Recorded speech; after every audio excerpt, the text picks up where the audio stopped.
Nang ideklara ng mga nakaraang mga presidente na libre ang patubig, nasira ang pundasyon ng mga asosasyon.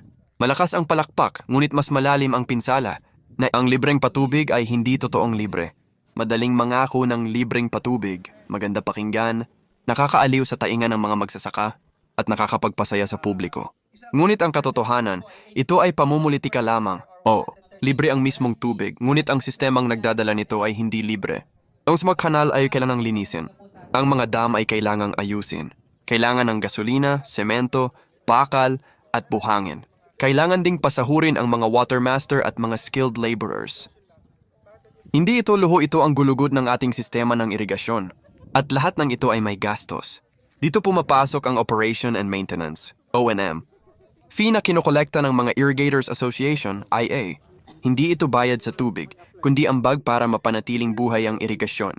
Kung wala ito, babagsak ang sistema. Kung wala ito, mawawala ang kabuhayan ng mga magsasaka. Nang ideklara ng mga nakaraang mga presidente na libre ang patubig, nasira ang pundasyon ng mga asosasyon. Malakas ang palakpak, ngunit mas malalim ang pinsala. Naiwan ang mga asosasyon na walang pondo, walang kagamitan, at walang kakayahang magpanatili ng mga kanal. Bayanihan ang itinulak na solusyon, ngunit napatunayan na hindi sapat ang voluntaryong paggawa para palitan ang materyales, gasolina at bihasang manggagawa. Sa kabutihang palad, sa ilalim ni Pangulong Ferdinand Marcos Jr., naglaan ng 500 kada hektarya na subsidya para sa lahat ng irrigators association sa buong bansa sa pamumuno ni Administrator Eddie Gillian. Ito ay naging malaking tulong upang maipagpatuloy ang operasyon, maayos ang mga sira, at mapahaba ang buhay ng sistema ng patubig. Ang malinaw na aral, hindi mabubuhay ang irigasyon sa mga pangako. Mabubuhay lamang ito sa pananagutan.